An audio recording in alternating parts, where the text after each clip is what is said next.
At this point, we're going to have Reverend Vicky's good friend, Leslie Prosterman, introduce herself, but also share with us an original poem.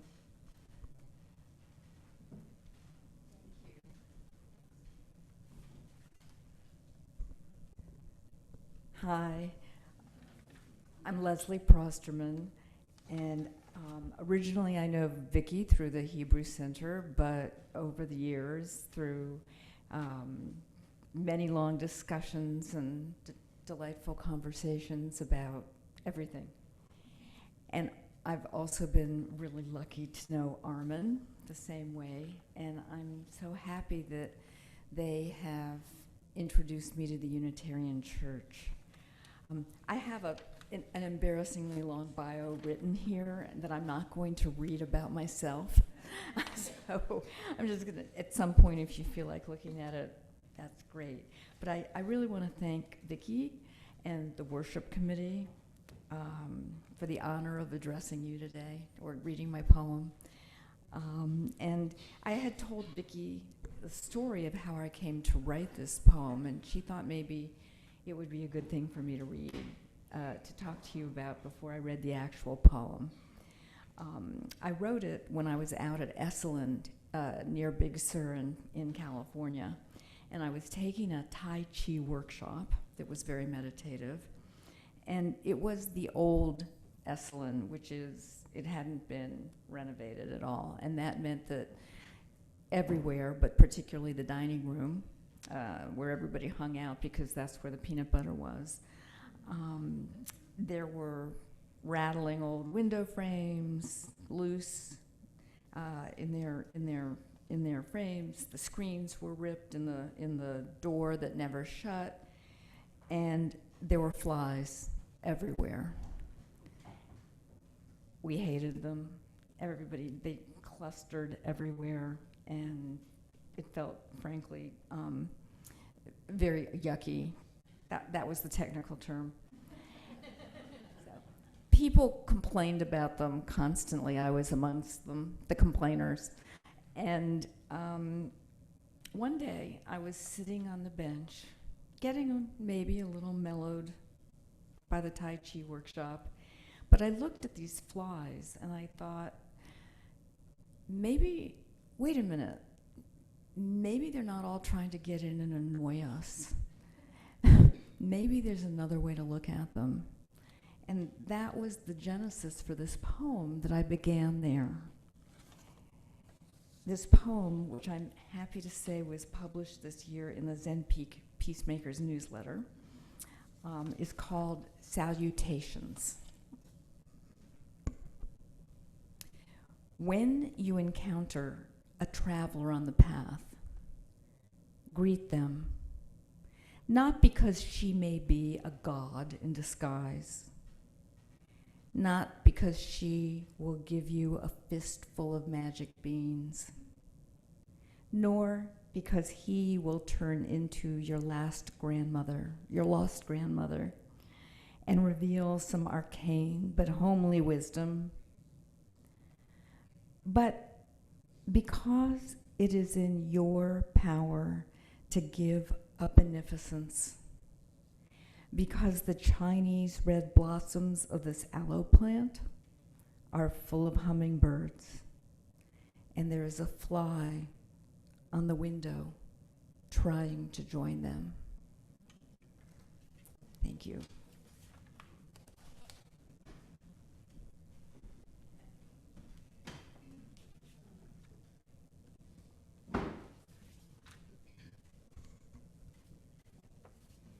Good to be back with you again.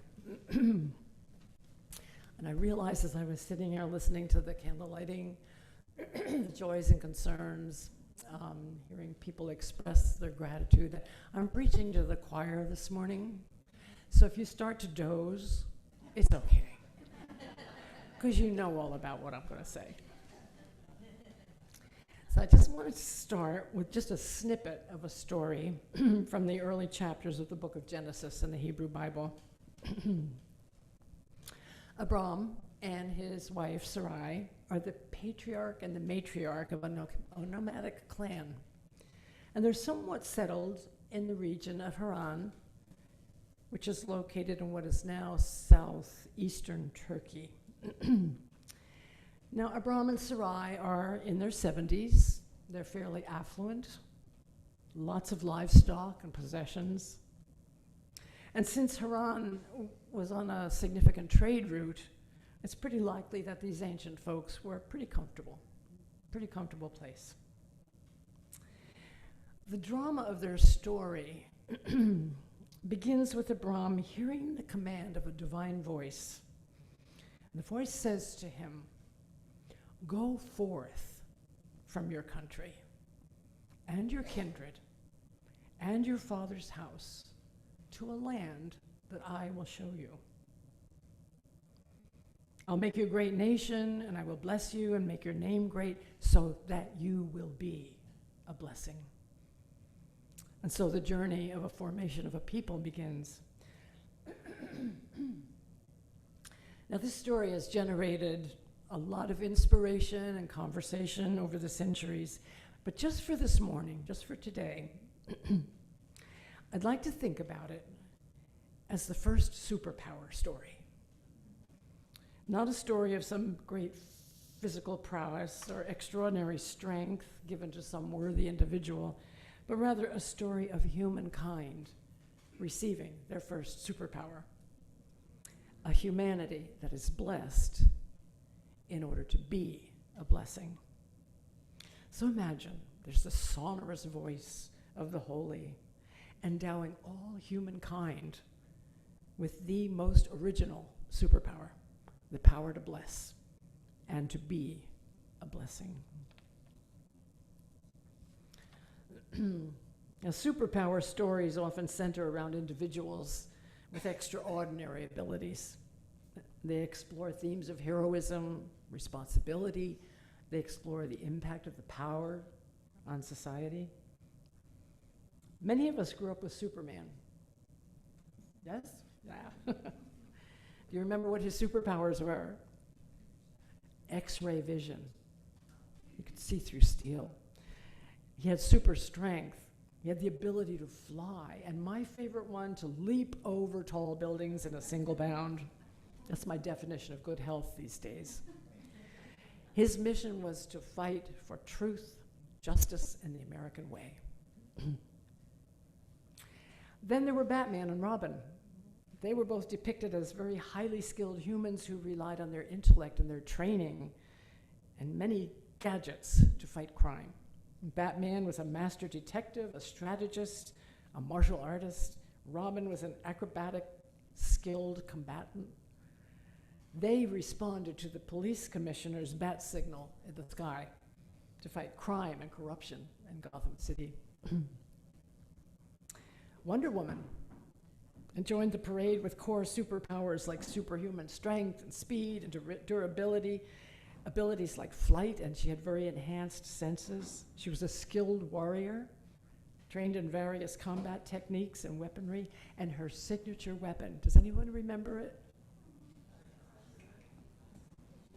She wore a golden lasso, and anybody that she lassoed with that had to tell the truth. We could all use a few of those lassos these days. Then, of course, there's Spider-Man, who possesses a variety of superpowers derived from the bite of a genetically modified spider. He had superhuman strength, agility, reflexes, as well as the ability to crawl up walls and across ceilings. And he had his spidey sense that warned him of danger. And best of all, which was most intriguing to me, was he had wrist-mounted web shooters. He could shoot them out and swing through the city and trap his enemies. Well, these are lots of descriptions of superpowers that don't quite fit the narrative of Abram and Sarai. A couple of childless senior citizens closer to the end of their life journey than the beginning. But nevertheless, these elders listen and they respond. Like so many of the superheroes, they left home.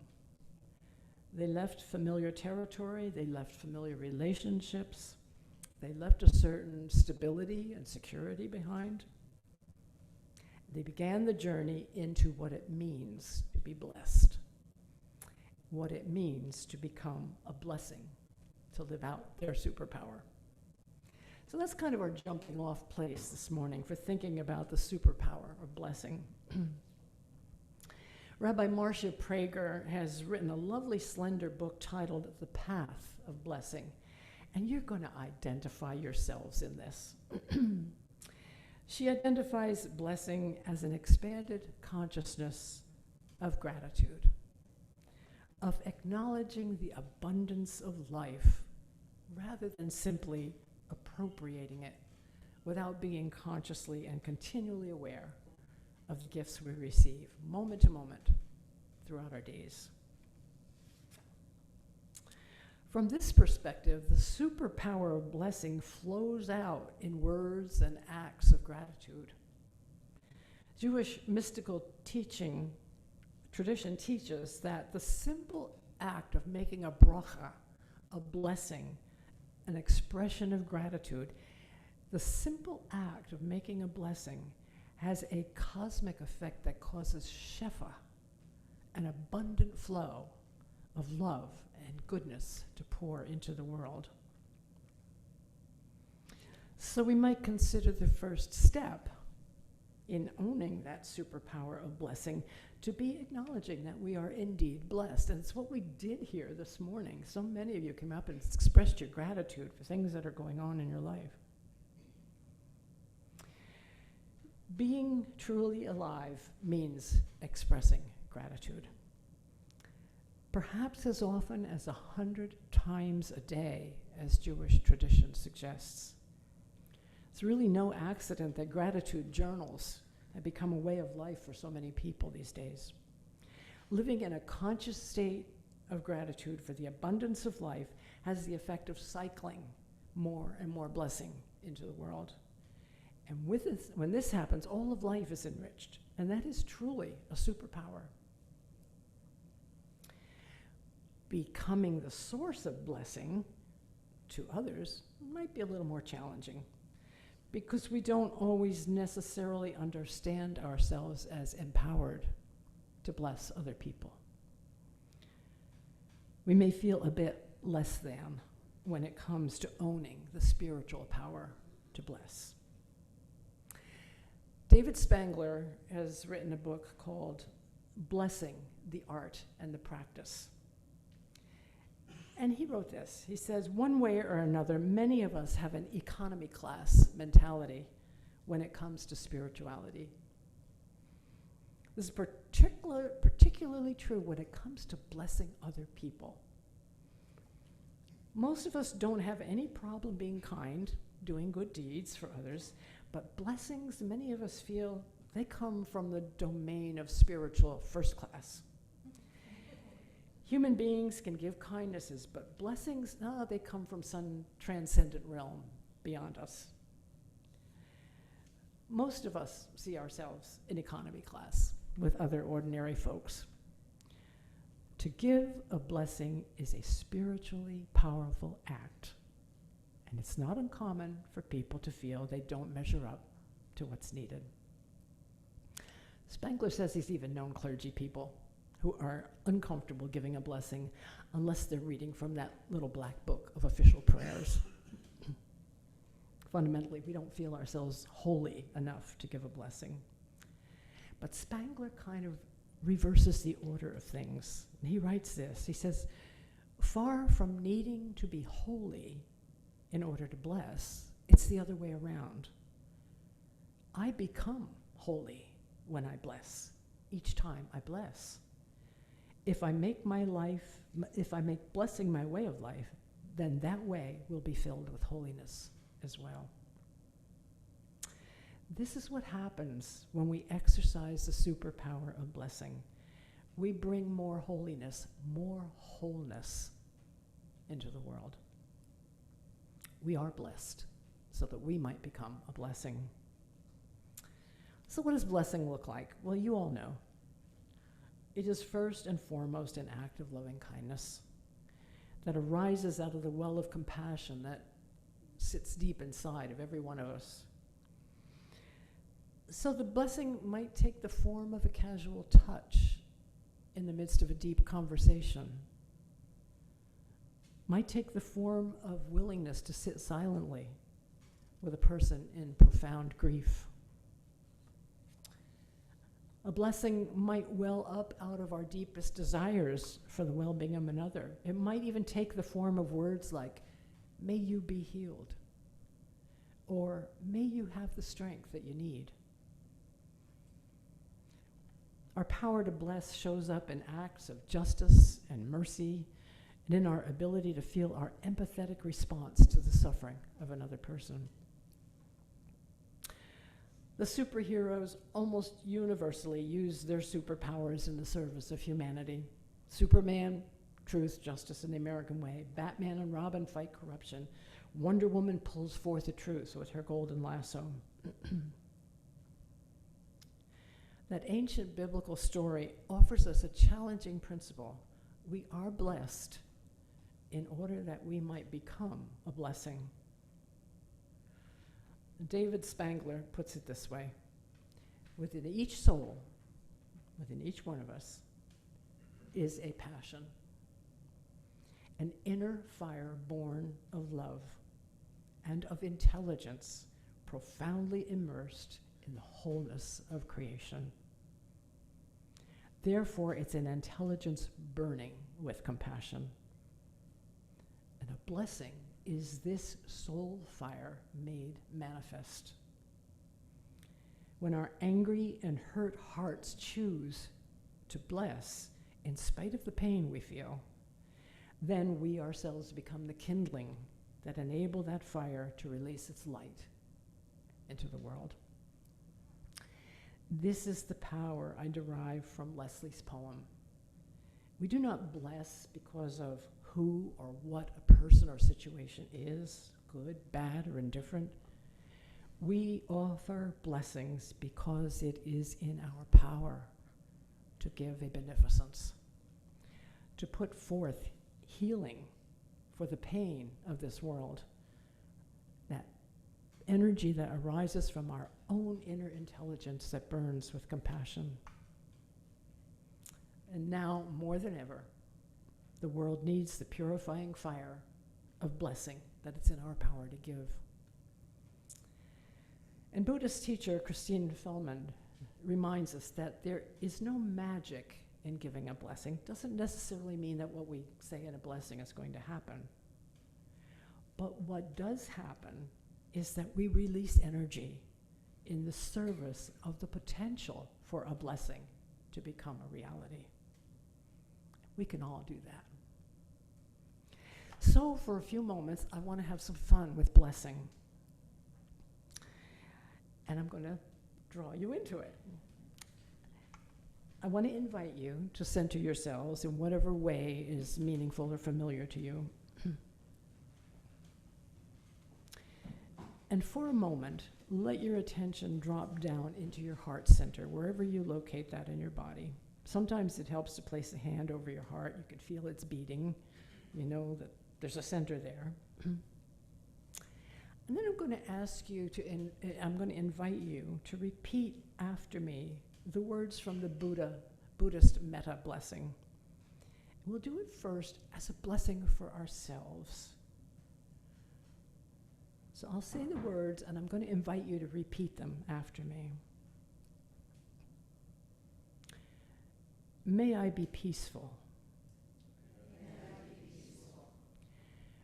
May I be happy. May I be safe. May I awaken to the light of my own true nature.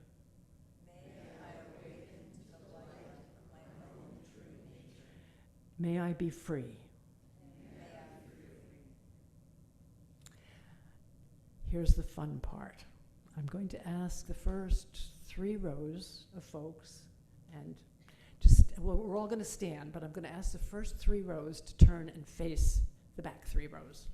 If you're comfortable standing, just stand up, and you folks from the side will be facing each other already. This will be your opportunity to offer blessings to each other. So don't forget, and if you can, make eye contact with some people in front of you. And repeat after me. And let's not forget our Zoomers as well. I don't know if anybody can turn that way and bless our Zoom congregation. But repeat after me. May you be happy. May you be happy. May you awaken to the light of your own true nature. May you awaken to the light of your own true nature. May you be safe. May you be safe. May you be free. May you be free. And then all of us together, finally, let's extend the blessing to all sentient beings together. May all beings be peaceful. May all beings be peaceful. May all beings be happy. May all beings be happy. May all beings be safe. May all beings be safe. May all beings awaken to the light of their true nature. May all beings awaken to the light of their true nature. May all beings be free. May all beings be free. So be it. You can turn around and we'll sing our closing hymn, which is number 29. Joyful, joyful, we adore thee.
You hear these closing words of blessing.